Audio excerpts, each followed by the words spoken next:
4 de Apocalipsis, capítulo 4 de Apocalipsis,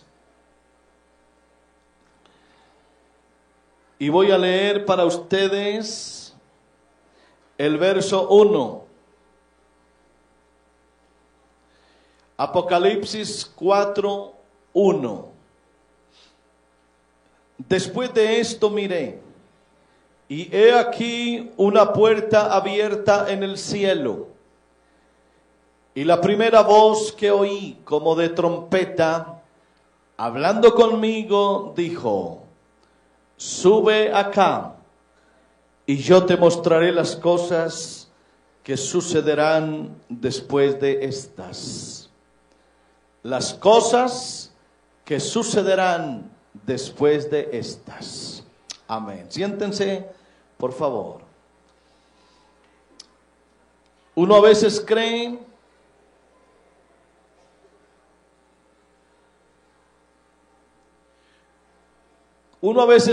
o considera que nosotros ya hemos vivido lo mejor, que estamos en lo mejor, que esto que nos está pasando es demasiado grande. Pero les tengo una idea mejor. Hay algo distinto a lo que estamos viviendo en esta época. Hay algo más grande que nos espera. Hay una cantidad de sucesos demasiado gloriosos. Hay muchas cosas lindas que estamos por ver. Es decir, los tiempos que vienen para nosotros serán muchísimo mejores. Lo que apenas hemos vivido, aunque es bonito y es hermoso, no tiene ni comparación con las cosas que sucederán después de estas. Por eso hoy les quiero invitar a que le hagamos un recorrido a las cosas que sucederán después de estas. Y esto es con el fin de que usted y yo sepamos lo que tenemos, valoremos las cosas que Dios nos ha dado, nos mantengamos fieles, porque lo que ha de venir vendrá. Aleluya, y será lo más grande y glorioso que hombre jamás alguno haya vivido o experimentado. Juan estaba en la isla de Patmos. Era un hombre ya anciano. Había tenido experiencias memorables con Dios. Su vida había sido gloriosa. Había sido el discípulo amado del Señor. Cualquiera hubiese deseado vivir la vida que Juan vivió. Sin embargo, un día el Señor le mostró una gran revelación. Primero le mostró las cosas como estaban. Le mostró la iglesia. Le hizo una manifestación de lo que él era. Pero luego le dijo: sube acá, que te voy a mostrar todo lo que tú nunca has visto. Sube acá porque te voy a mostrar lo que va a venir después. Sube acá porque vas a ser testigo de las cosas grandes que se le esperan a la iglesia. Y claro, no solo a la iglesia, a Israel y al mundo. A nosotros, a decir verdad, no nos interesa tanto lo que le va a pasar a la iglesia, al mundo, ni a Israel, sino a la iglesia.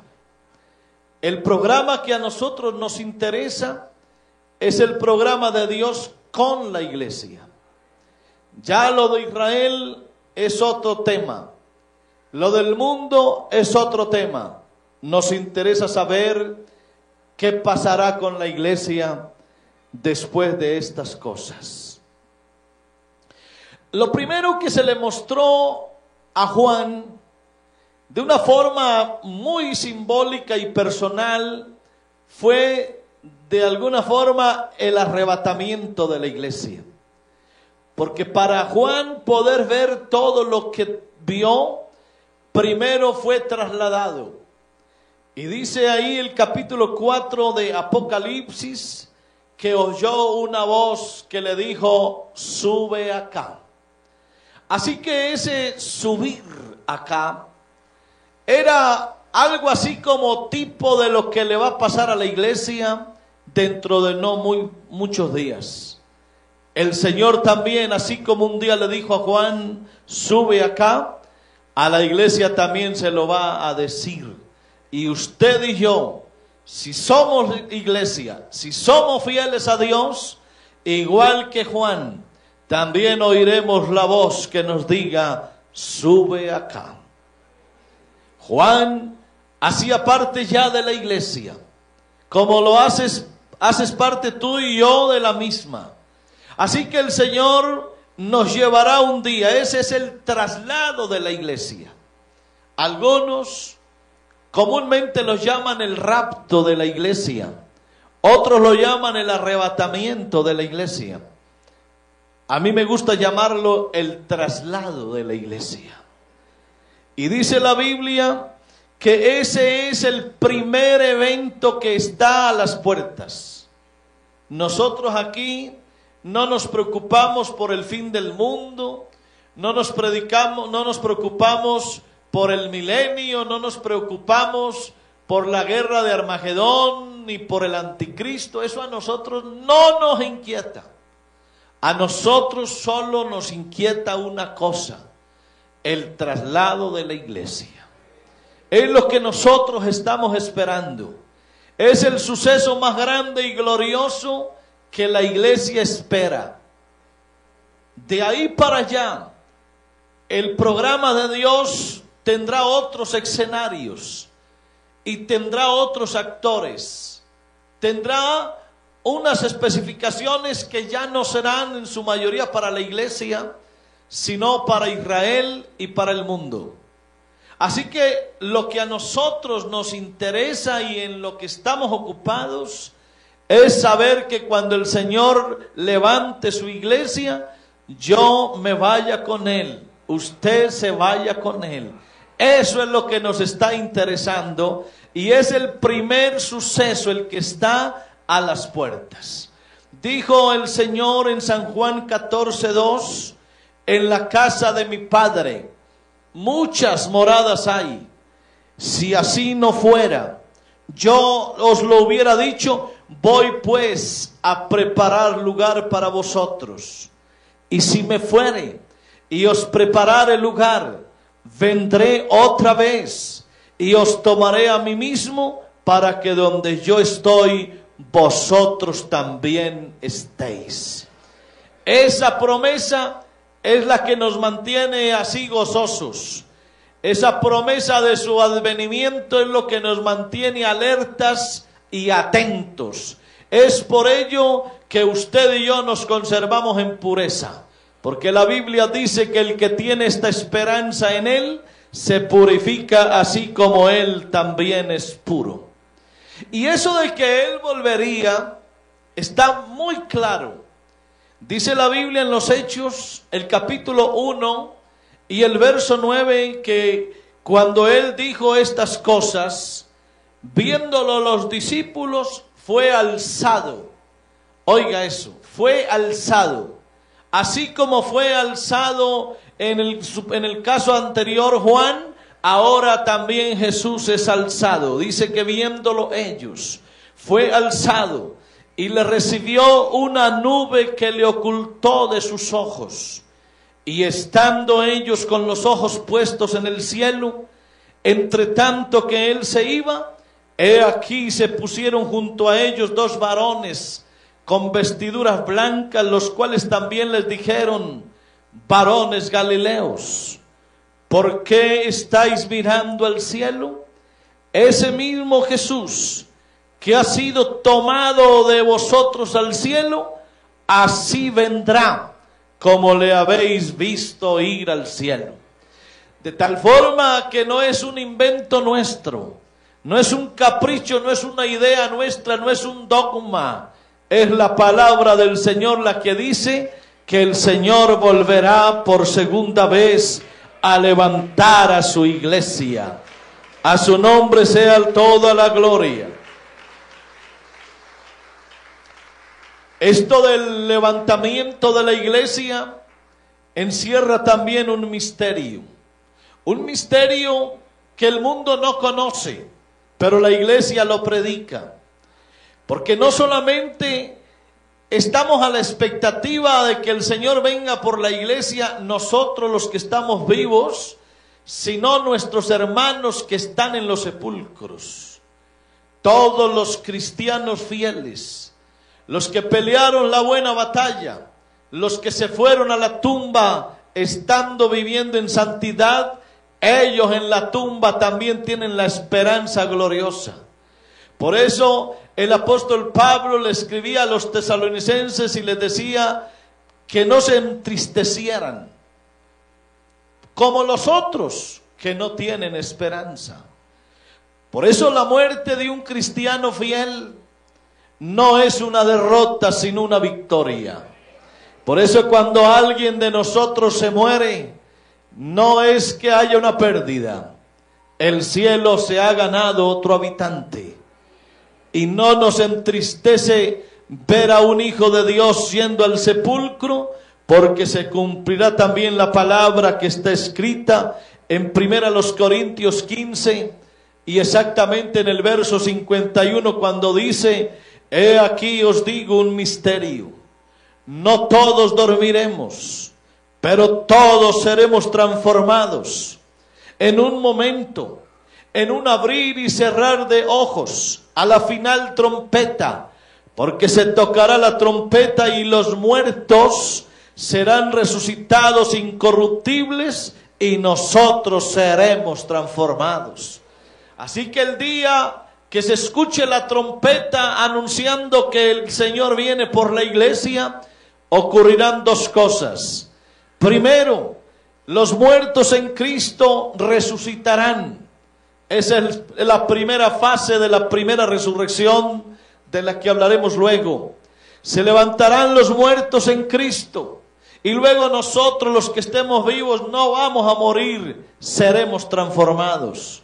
Ellos serán levantados incorruptibles y nosotros seremos transformados y nos iremos juntos a recibir al Señor en las nubes. Eso es lo que dice la palabra del Señor.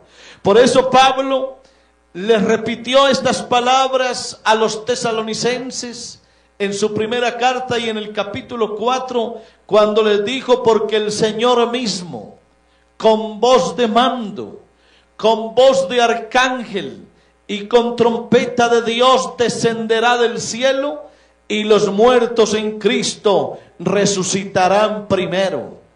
Luego nosotros, los que vivimos, los que hayamos quedado, seremos arrebatados juntamente con ellos en las nubes para recibir al Señor en el aire, y así estaremos siempre con el Señor. Por eso es que nosotros, los hijos de Dios, no nos apegamos al mundo. El mundo no es nuestro hogar. Hoy estamos aquí, vivimos aquí, nacimos aquí, pero no somos de aquí.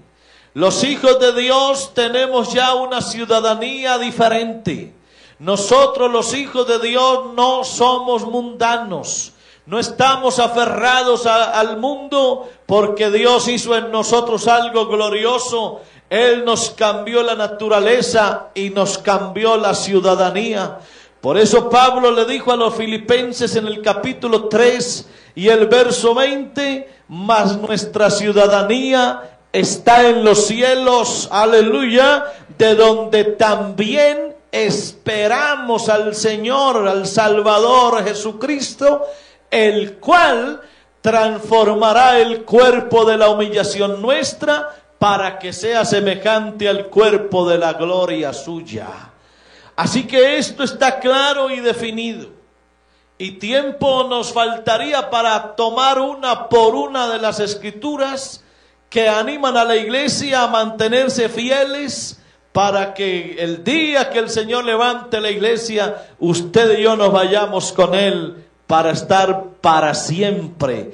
por toda la eternidad. Sabe, hermano, que cuando uno sabe esto, cuando uno tiene esto en mente, cuando uno tiene claro que el Señor viene, uno se guarda en santidad y le pasa como a Moisés cuando iba sacando al pueblo de Egipto. Dice la Biblia que él se sostuvo como viendo al invisible, y había una razón, porque tenía su mirada puesta en el galardón. Mientras tú y yo no perdamos de vista nuestro galardón, mientras tú y yo no dejemos de mirar al cielo, de donde vendrá el Señor a levantarnos, tú y yo nos vamos a mantener aquí fieles a Dios. Nada ni nadie nos podrá sacar de este camino en la medida que tú mantengas tu mirada puesta en Cristo, en su venida por su iglesia. Tú y yo estaremos aquí fieles para decir, como dice Apocalipsis: ven, Señor Jesús. Nosotros vivimos en la expectativa de su venida, vivimos a la espera, porque en cualquier momento sucederá. En cualquier momento, hermano, en un abrir y cerrar de ojos, en lo que te demoras tú para pestañear, en ese momento vendrá Jesús y se llevará una iglesia gloriosa. El mundo no entenderá esto, nadie lo verá, solo la iglesia se levantará y en las nubes lo recibiremos para estar para siempre con el Señor. A su nombre sea la gloria. A su nombre sea la gloria. A su nombre sea la gloria. En ese momento se escuchará una voz que dirá: valió la pena ser fieles a Dios. Valió la pena dejar al mundo. Valió la pena negarnos al pecado. Valió la pena arrepentirnos. Valió la pena vivir en santidad. Valió la pena seguir a Cristo a pesar de las dificultades. Valió la pena abstenernos de toda especie de mal. Valió la pena correr la carrera con paciencia.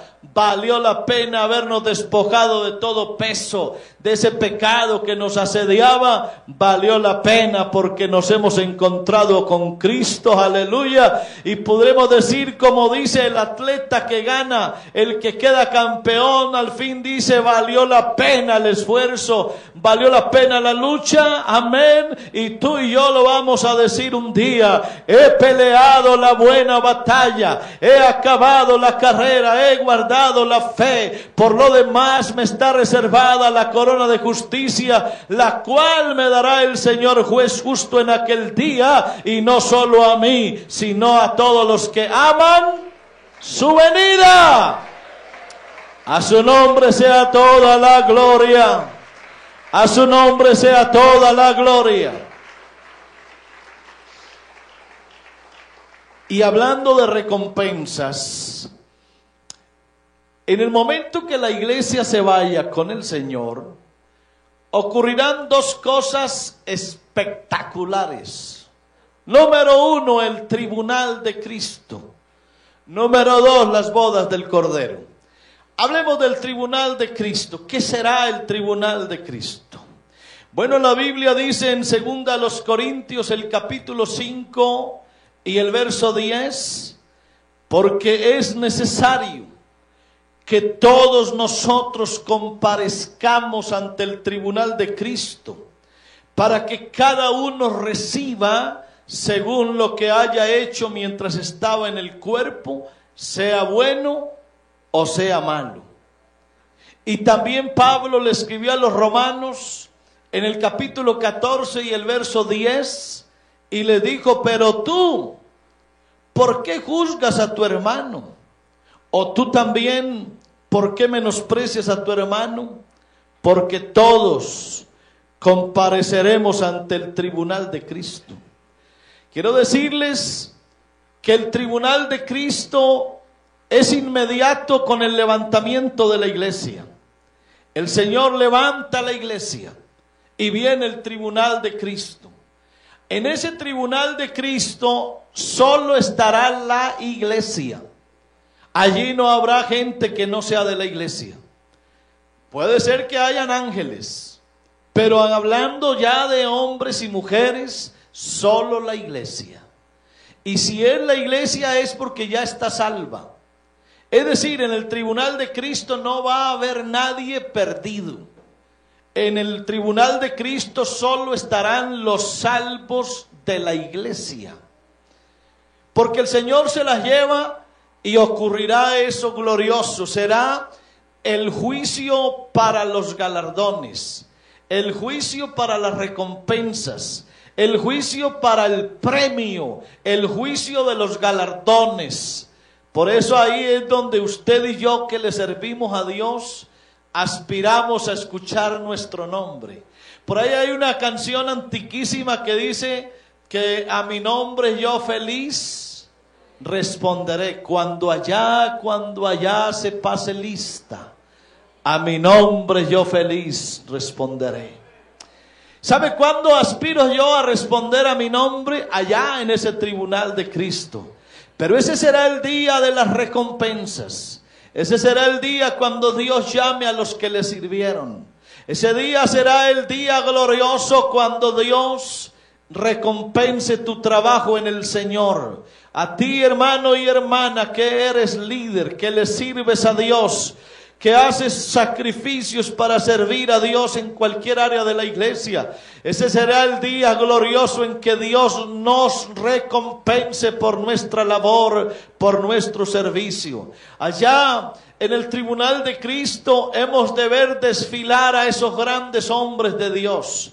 Uno de mis anhelos será ver a esos grandes hombres como el apóstol Pablo, el apóstol Pedro, todos aquellos grandes hombres que le sirvieron a Dios, a esos padres de la iglesia, a nuestros grandes pastores y ministros que han pasado por nuestra iglesia. Y por qué no, aleluya, usted y yo también hemos de desfilar ese día para recibir como la graduación, la más gloriosa de todas las graduaciones. Yo recuerdo, hermano, cómo era cuando niños. ¿Te acuerdas cuando éramos niños? Era ya el último día de entrega de notas. Y iba la mamá, iba el papá, había una fiesta en el colegio. Y entonces se entregaban las notas de calificación, pero había algo más grande que la calificación. No solamente habías ganado el año, sino que habían también unas menciones honoríficas. Yo recuerdo cuando se leía a uno de los alumnos y se decía: esta es una mención honorífica por algo especial. Ese día en el cielo, hermano, habrá una mención honorífica para los grandes servidores de Dios. Ese día Dios evaluará tu trabajo en el Señor, tu servicio a Dios. Por eso el escritor a los Hebreos dijo que Dios no es injusto para olvidar vuestro trabajo, el trabajo de amor que habéis mostrado hacia los santos, habiéndoles servido a ellos y sirviéndoles aún. Porque aunque la gente se olvide fácil, aunque la gente ignore nuestro servicio, sin embargo Dios no lo olvidará jamás. Dios no se olvidará jamás del trabajo que tú y yo estamos haciendo para la obra. Por eso servirle a Dios, hermano, es lo más grande que nos puede pasar. Tú y yo nos ganaremos un día un galardón. Retén lo que tienes. Él dijo: he aquí yo vengo pronto y mi galardón conmigo. Por eso ese galardón lo estamos esperando y sucederá glorioso el día del tribunal de Cristo.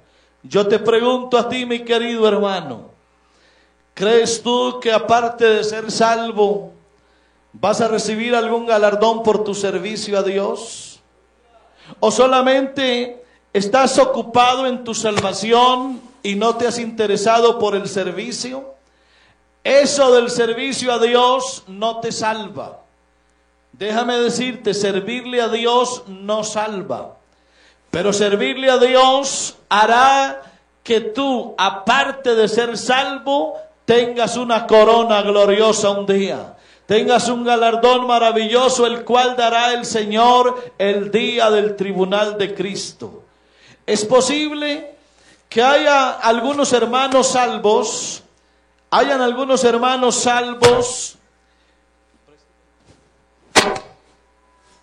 pero que su salvación, aunque no se discute, no tendrán galardón. Escuche esto, hermano, que es lamentable. Hay algunos que serán salvos, pero no tendrán galardón por haberle servido a Dios. Y eso lo encontramos, eso lo encontramos en 1 Corintios, el capítulo 3 y el verso 10. Escuche cómo el apóstol Pablo dice que hay algunos que aunque se salvan, no van a recibir un galardón. Escúchelo, 1 Corintios 3 y el verso 10.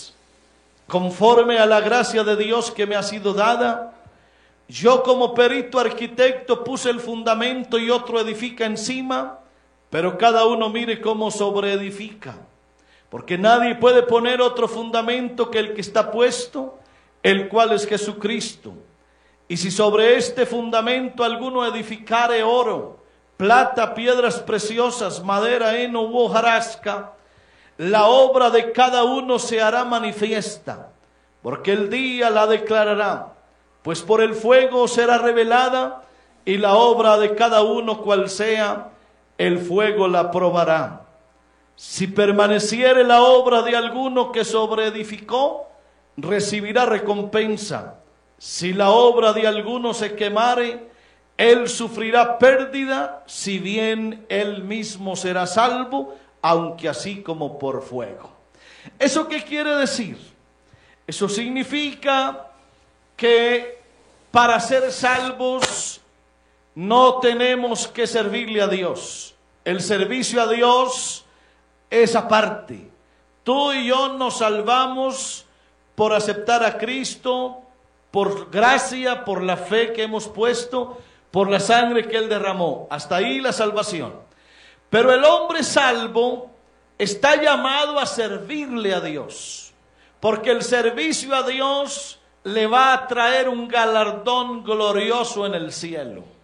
Amén. Y aquí Pablo dice, nadie puede poner otro fundamento, ya el fundamento está puesto, es Cristo. Pero si alguno edifica sobre ese fundamento oro o plata o piedras preciosas, dice la Biblia que luego el fuego va a probar la obra que tú hiciste, es decir, tu servicio. Y si ese fuego no consume el oro, la plata, las piedras preciosas, tú vas a recibir un galardón glorioso. Quiere decir que tu servicio a Dios fue efectivo. Tu servicio a Dios fue maravilloso y Dios te va a recompensar en público en el tribunal de Cristo. Te va a dar una mención honorífica porque fuiste no solamente un hombre salvo, sino que fuiste un hombre servidor a Dios. Y también habrán otros que sobre ese fundamento edificaron con madera, con heno o con hojarasca. Y va a venir el fuego y va a probar la obra que hiciste. Y si tu servicio a Dios fue tan flojo, si tu servicio a Dios fue tan mínimo, si tu servicio a Dios no fue eficiente, quiere decir que se va a quemar. La obra que hiciste se quemó, no sirvió para nada. Y eso no significa que tú te vayas a ir al infierno, no. Te vas a ir al cielo, pero tú no calificaste como servidor a Dios.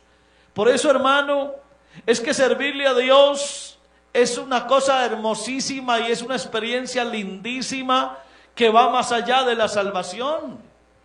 Yo estoy feliz de ser salvo, pero yo no solo quiero ser salvo, yo también quiero recibir un galardón un día. Y esa es la pregunta para ti, mi hermano querido. ¿Tú solamente quieres ser salvo? Pues si lo logras, gloria a Dios. Porque aquí dice la Biblia, aunque la obra se le queme, pero él es salvo. Así que puede ser que tu obra, tu servicio fue ninguno. no le serviste a Dios, no te dedicaste a hacer un buen trabajo en la obra del Señor, te dedicaste a vivir la vida, aunque te conservaste en santidad, y gloria a Dios por ello, pero no fuiste el hombre agradecido con Dios que le sirvió. Y entonces te vas a salvar, pero como por fuego. Es decir, te salvaste, pero tu servicio no funcionó. Y entonces no va a haber un galardón para ti el día del tribunal de Cristo. ¿Será, hermano, que usted quisiera recibir algún día un galardón allá? Ya sabes cómo lo tienes, sirviéndole a Dios. Ahora, hay otro evento glorioso que tiene que ver ya con el servicio a Dios. Obviamente, pues en el tribunal de Cristo viene algo que se llama las bodas del Cordero. Las bodas del Cordero tienen una significación espectacular. Es que el Señor siempre ha mostrado a la iglesia como su esposa. Es más, con Israel también un día Dios dijo que Él era su marido. Pero ahora no estamos hablando de Israel, estamos hablando de la iglesia. Y el Señor y la Biblia dice que Él es el esposo y la iglesia es la esposa. Así que se vienen preparando unas bodas. La Biblia las llama las bodas del Cordero. Esas bodas del Cordero también sucederán cuando el Señor levante la iglesia. Será una fiesta que no tiene manera de describirse. Será la fiesta más grande y gloriosa jamás antes vista, porque es la ceremonia lindísima de la unión permanente y eterna de la iglesia como esposa y del Señor como el esposo. Ese día será la fiesta más maravillosa a la cual tú y yo asistiremos, no como invitados, sino como miembros de la esposa, como la iglesia misma. Estaremos allá para unirnos con el Señor para toda la eternidad. Dice la Biblia en San Juan, el capítulo 3 y el verso 29, el que tiene la esposa es el esposo, mas el amigo del esposo que está a su lado y le oye, se goza grandemente de la voz del esposo. Así pues, mi gozo está cumplido. Eso lo dijo Juan, porque Juan el Bautista no tuvo el privilegio que usted y yo tenemos. Ve, hermano, uno a veces en su ignorancia envidia a Israel o envidia a los profetas, y eso no debe estar en nosotros. La iglesia tiene un privilegio más grande que todos los reyes, que todos los profetas. Más grande que Israel es la iglesia. Imagínese, hermano, que aquí Juan el Bautista estaba siendo el amigo del esposo. Él no hizo parte de la iglesia, pero cómo se gozaba Juan. Él decía, el que tiene la esposa es el esposo, y él decía, yo soy el amigo del esposo. Así que Juan, con todo y lo grande de su ministerio, Juan no tuvo el privilegio que usted y yo tenemos, porque usted y yo no vamos a ser convidados a las bodas.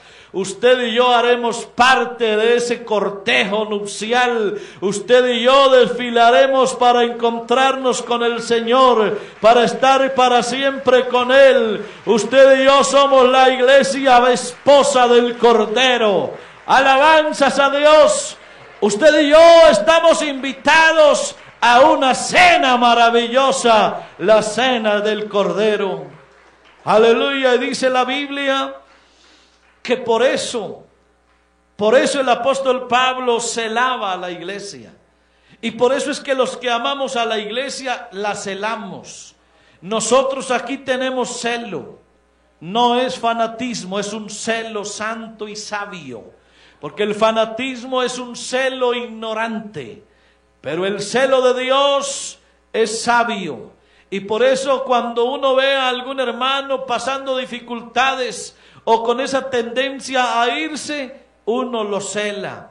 Y eso fue lo que sentía también el apóstol Pablo cuando le escribió a los Corintios en la segunda carta, el capítulo 11 y el verso 2, y les dijo: porque os celo con celo de Dios, pues os he desposado con un solo esposo, para presentaros como una virgen pura a Cristo. ¿Sabe, hermano, que eso es lo que Dios quiere? Dios quiere llevarse una esposa virgen.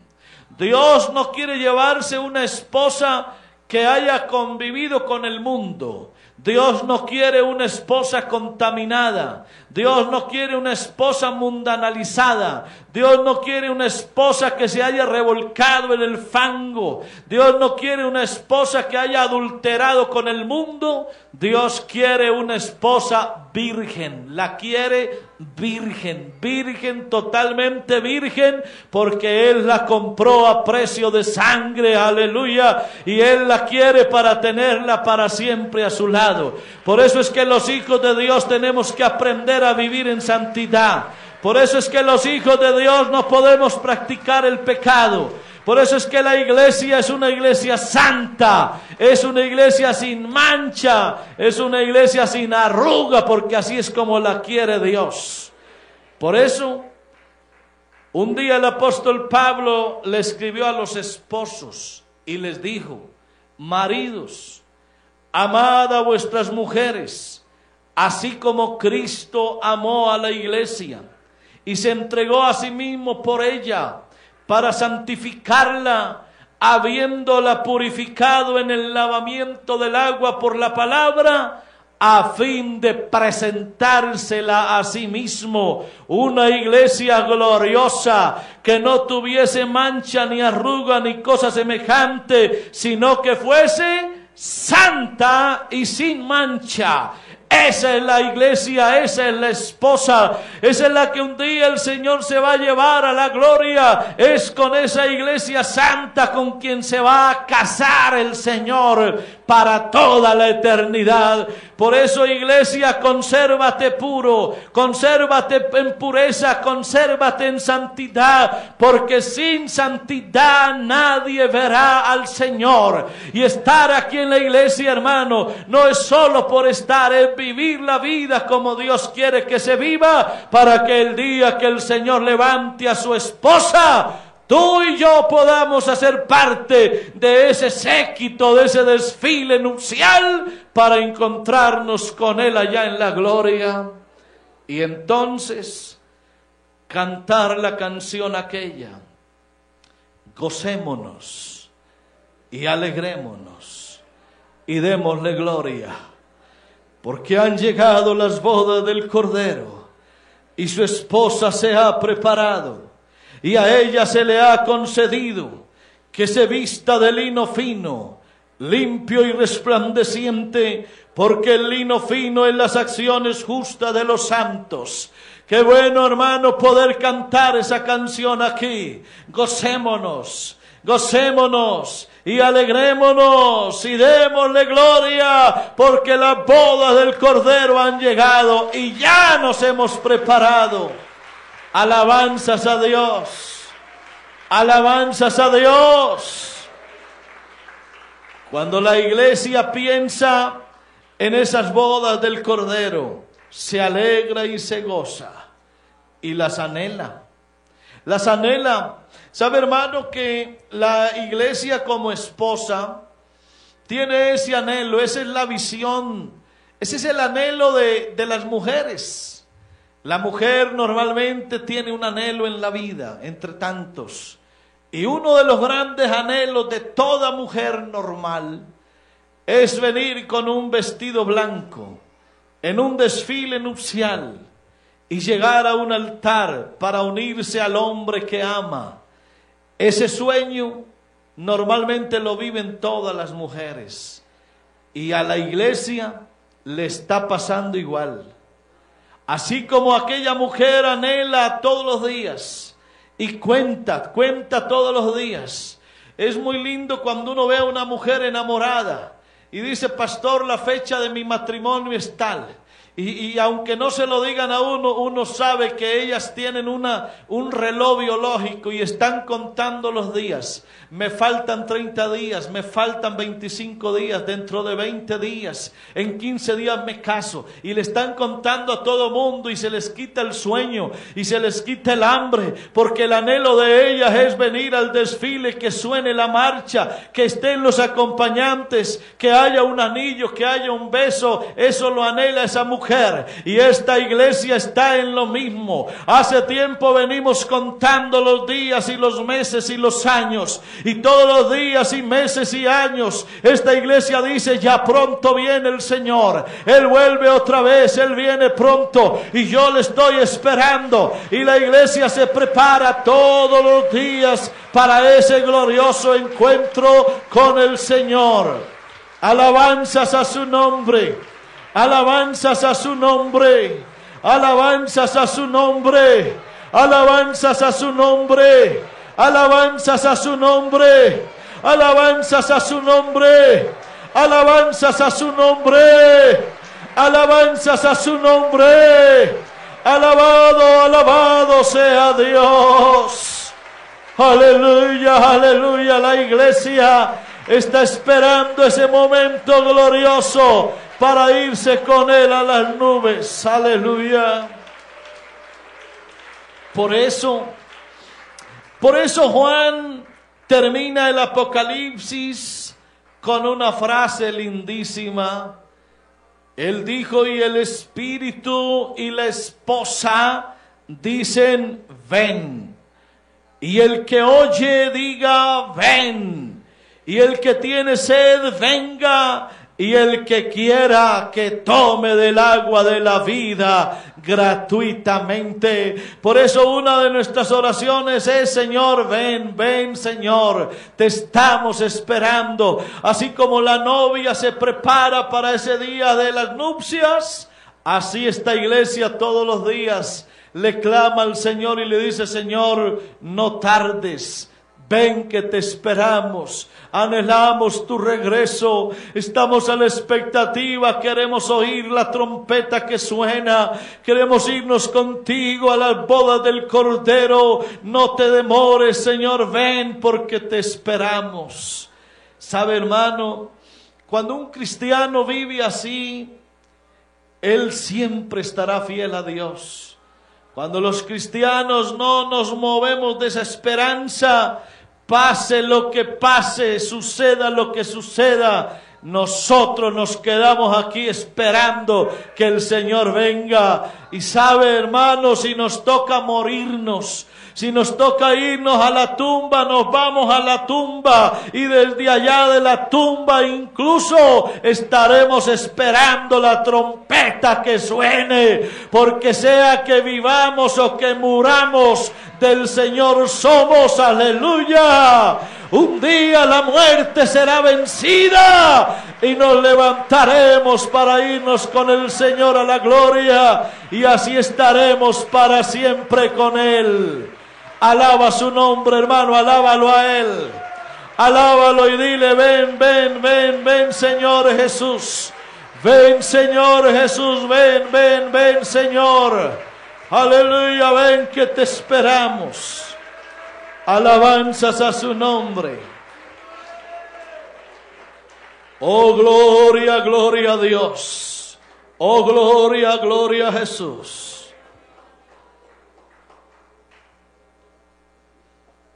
Por eso es que nos da tanta tristeza cuando alguien se aparta de los caminos de Dios.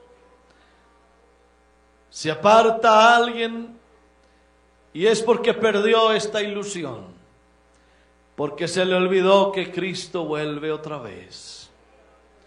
Y yo siempre lo he dicho: a un cristiano que se le olvida que Cristo viene, se vuelve mundano. Una iglesia que se olvida que Cristo viene por ella, se vuelve mundana. Pero mientras usted tenga eso aquí claro, metido en la cabeza y en el corazón, mientras usted esté seguro que Cristo viene, pasará lo que pase y usted siempre estará ahí, guardándose en santidad, A su nombre sea la gloria. Pero qué contrastes. Mientras la iglesia está ante esa gran expectativa, al pueblo de Israel se le esperan los momentos más tristes, más duros de toda su existencia. Dice la Biblia, lo muestra, lo enseña, la doctrina lo deja ver, que en el momento que el Señor se lleve la iglesia, entonces vendrá algo que se ha conocido en la profecía como la semana 70 de Daniel. En el capítulo 9 del libro del profeta Daniel se profetizó algo acerca de Israel. Israel es otro programa. El trato de Dios con Israel es uno, el trato de Dios con la iglesia es otro. Usted sabe que el mundo se divide en tres grandes grupos: la iglesia, Israel y los gentiles. Con la iglesia ya hemos oído lo que va a pasar. Se va con el Señor al tribunal de Cristo, a las bodas del Cordero. Pero ahora viene la pregunta: ¿y qué pasará con el pueblo de Israel? Porque no es que el mundo se acabe cuando el Señor levante la iglesia. El mundo sigue igual. Solo que Dios se vuelve a Israel. Si ustedes recuerdan, Israel fue la nación que Dios sacó de los lomos de Abraham. De Abraham salió una nación, y a esa nación Dios le hizo pactos, le dio promesas, le dio señales, le dio protección, le dio bendición, les dio tierra, les gobernó. Dios siempre estuvo con Israel. Ese es el pueblo de Dios. Porque hay que hacer diferencia entre el pueblo de Dios y la iglesia de Dios. Nosotros somos la iglesia de Dios. Israel es el pueblo de Dios, la nación de Dios. Pues bien, ese pueblo de Dios que es Israel, por su pecado, por su infidelidad, por su idolatría, por su maldad, hicieron que Dios los dejara a un lado. Ellos crecieron, se engordaron, se olvidaron de Dios. Crié hijos y los engrandecí, y ellos se rebelaron contra mí. Así que Dios los desechó. Dios los hizo a un lado. Y escuche, por el pecado de Israel es que Dios le abrió la puerta a los gentiles. Por Israel haber pecado fue que vino la bendición para nosotros. Así que, aunque ya Dios haya salvado la iglesia y la tenga en el cielo, Dios no se va a olvidar de los hebreos. Dios no se va a olvidar de los judíos, porque para ellos también hay unas promesas. Y en el capítulo 9 de Daniel se había dicho que sobre Israel habían pronosticadas 70 semanas. Esos términos son términos simbólicos que se toman como semanas de años. Los estudiosos, los hombres de ciencia bíblica han descubierto que esas 70 semanas equivalen aproximadamente a 490 años, siendo una semana 7 años.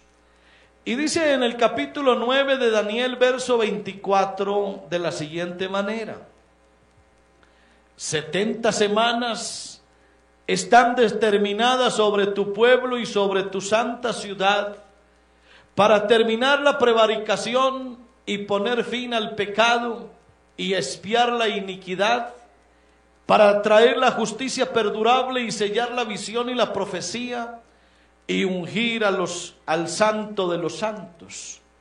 Sabe pues y entiende que desde la salida de la orden para restaurar y edificar a Jerusalén hasta el Mesías príncipe, habrá 7 semanas. Es decir, cuando nace Jesús, en el momento que Jesús nace, ya ahí se han cumplido 7 semanas. Y dice, y 62 semanas se volverá a edificar la plaza y el muro en tiempos angustiosos. Y después de las 62 semanas se le quitará la vida al Mesías. ¿Eso qué quiere decir? Que cuando Jesús nace ya han corrido 7 semanas. Y cuando a Jesús lo llevan a la cruz, cuando a Jesús lo crucifican, cuando se le quita la vida al Mesías, van otras 62. 7 más 62 igual 69. Y dice, mas no por sí el pueblo de un príncipe que ha de venir destruirá la ciudad y el santuario, y su fin será con inundación, y hasta el fin de la guerra durarán las devastaciones. Y viene aquí, 7 semanas allá, 62 aquí, son 69, falta una, porque la profecía habla de 70.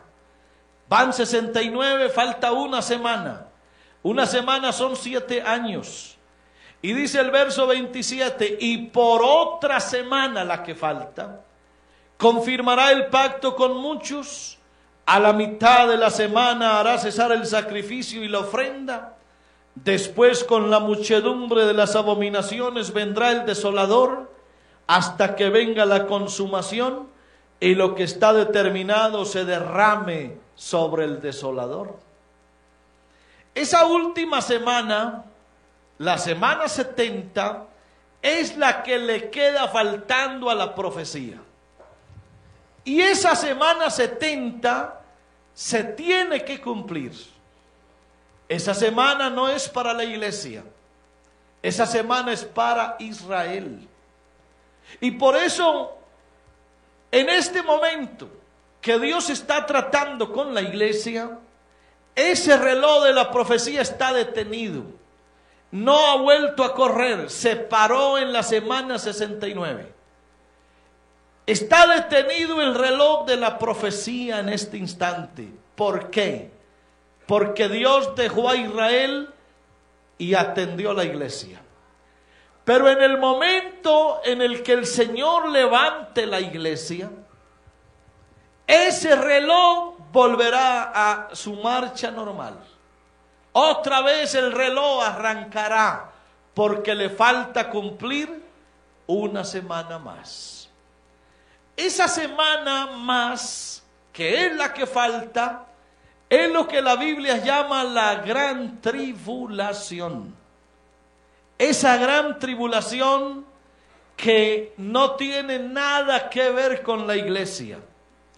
A la iglesia, la gran tribulación no la afectará para nada.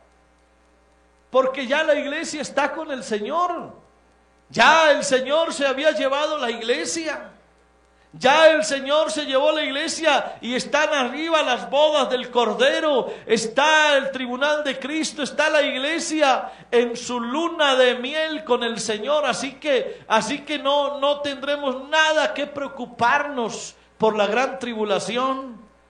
Por eso es que cuando a ti te hablen del 666, no te asustes. Cuando te hablen del anticristo, no te preocupes. Cuando te hablen de todas esas trompetas y sellos y juicios, no te asustes. ¿Sabes qué es lo único que tienes por qué preocuparte? Por serle fiel a Dios. Preocúpate solo por ser fiel. Que antes que empiece la gran tribulación, la iglesia se tendrá que ir de aquí, porque el Señor no va a dejar su iglesia aquí para que el anticristo la gobierne. El Señor no va a permitir que su iglesia pase por la gran tribulación. No, no, no. La gran tribulación es para Israel y el mundo entero verá la ira de Dios derramada. Pero Dios no va a castigar a la iglesia con el mundo. No, la iglesia ya está con el Señor. Así que, iglesia, gózate y alégrate porque llegaron las bodas del Cordero. Todo lo demás ya será para el mundo. Todo lo demás lo sufrirá el mundo afuera. A su nombre sea la gloria. Esa es la gran verdad. Y entonces viene, hermanos, la gran tribulación. Dice la Biblia en Mateo 24:21. Porque habrá entonces gran tribulación, cual no la ha habido desde el principio del mundo hasta ahora, ni la habrá.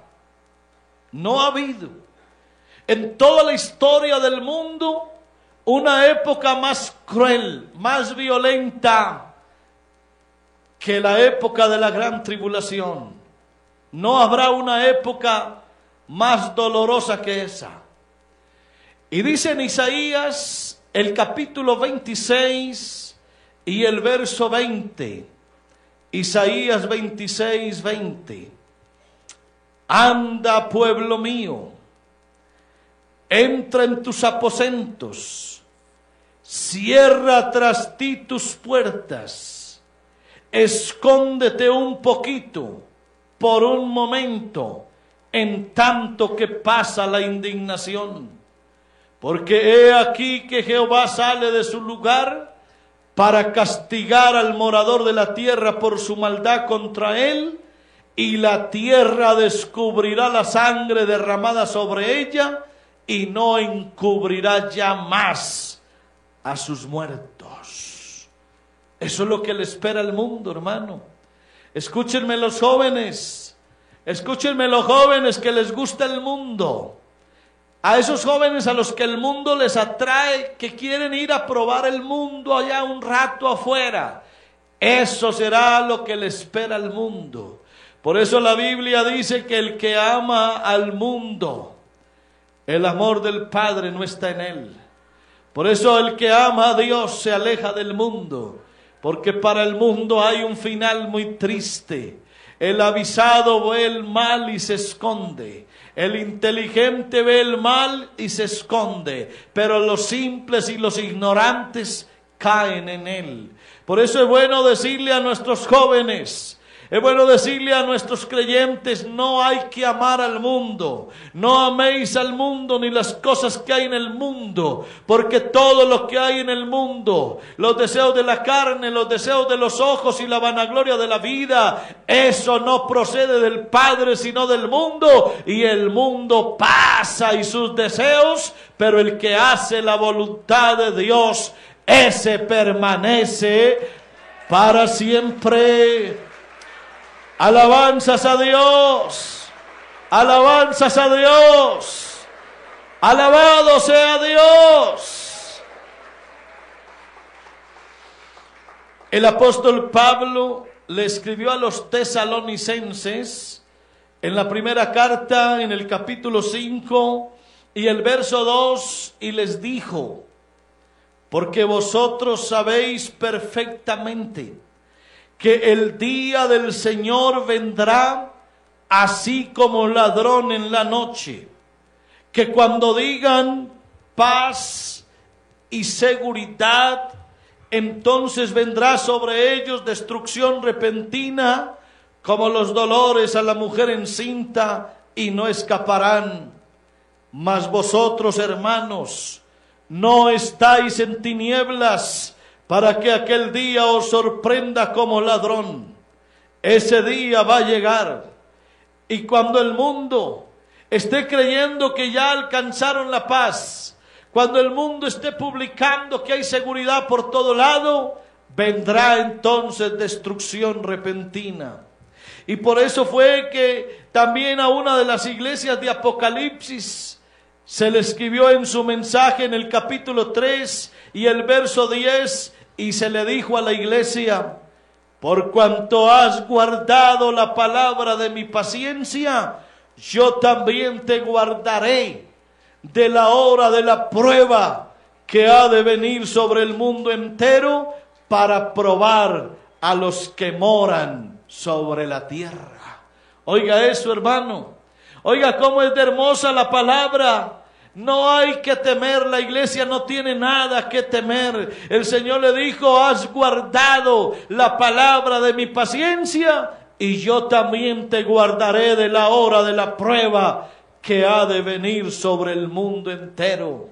Así que aquí lo que nos llena de alegría es saber que ya Dios tiene nuestro programa hecho. El programa con la iglesia está hecho, y lo de Israel será otro asunto que ellos tendrán que arreglar con Dios.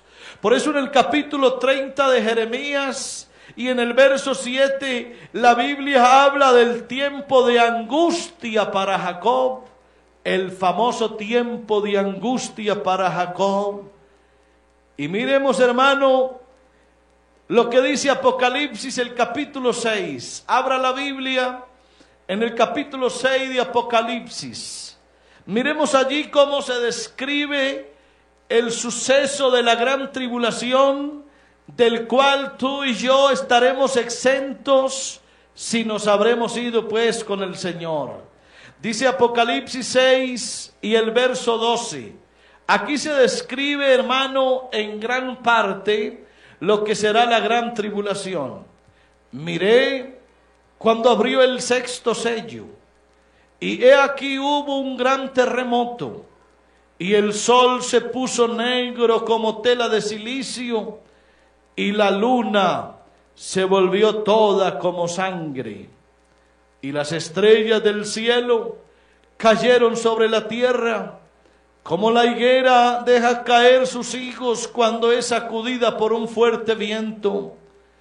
Y el cielo se desvaneció como un pergamino que se enrolla, y todo monte y toda isla se removió de su lugar, y los reyes de la tierra, y los grandes, los ricos, los capitanes, los poderosos, y todo siervo y todo libre, se escondieron en las cuevas y entre las peñas de los montes, y decían a los montes y a las peñas: caed sobre nosotros y escondednos del rostro de aquel que está sentado sobre el trono y de la ira del Cordero, porque el gran día de su ira ha llegado, y quién podrá sostenerse en pie. Qué situación, hermano, tan contrastada, ¿no? Mientras nosotros estamos arriba con el Señor, gozándonos, celebrando con Él la fiesta, el mundo aquí está pasando la tragedia más grande jamás antes vista. Estas palabras, hermanos, nos tienen que llenar de ánimo. Estas palabras nos tienen que llenar de gozo. Estas palabras tienen que llegar a lo profundo del corazón, amén, para entender nuestro gran privilegio. Lo que tú y yo tenemos hoy no es lo más grande. Lo más grande está por venir, hermano. Aquí solamente estamos pasando algunas dificultades, aunque estamos llenos de la bendición de Dios y estamos gozosos, pero lo que se le espera a esta iglesia es demasiado glorioso, es demasiado grande, es lo más sublime que nos puede pasar. Por eso, iglesia, consérvate en santidad y vive la vida como Dios te ha mandado. Hay que vivir en dignidad, hay que aprender a vivir como Dios enseña. Aleluya, para que el día que Cristo venga, tú y yo nos podamos ir con Él. Ponte de pie un momento y yo te hago una consulta, mi hermano. No se requiere que tú te vuelvas un maestro en la palabra y te vuelvas un experto en todos estos temas. No, de pronto si tú no entiendes muchas cosas de estas, no te preocupes. Aquí lo único que te tiene que preocupar es si yo me voy a ir con el Señor o no. Es lo único que te tiene que preocupar.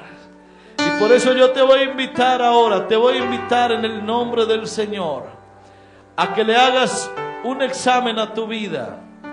Así como cuando tú vas al médico. Cuando tú vas al médico, Él hace un chequeo general. Él te revisa, Él hace un diagnóstico y te dice qué pasa, qué sucede, qué no está funcionando bien. Yo te quiero invitar en esta mañana para que vengas un momentito ante la presencia de Dios, para que revises un momento tu vida, tu corazón, para que en un momento tú le pidas al Señor que te ayude a entender qué cosas hay que cambiar, qué cosas hay que corregir.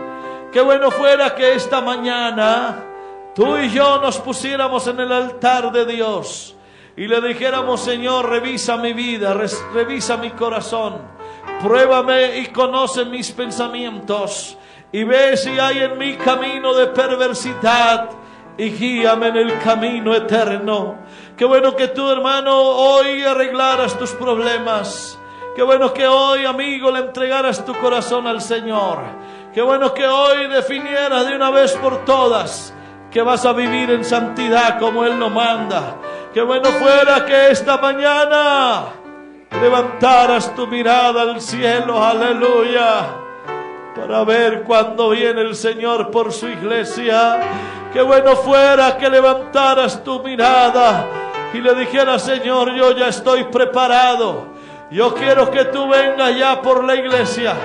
Yo quiero irme contigo un día a la gloria. Yo quiero, Señor, que tú y yo estemos juntos por toda la eternidad. Si tú estás pasando problemas y dificultades, dile: Señor, yo no puedo seguir viviendo de una forma desordenada. Yo tengo que arreglar mi vida y lo voy a hacer ahora. Voy a dejar a un lado el pecado que me asedia. Voy a quitar de mí esa carga que me agobia. Voy a vivir esta vida como tiene que ser. Voy a correr la carrera de una forma sabia. Voy a ganarme el premio un día.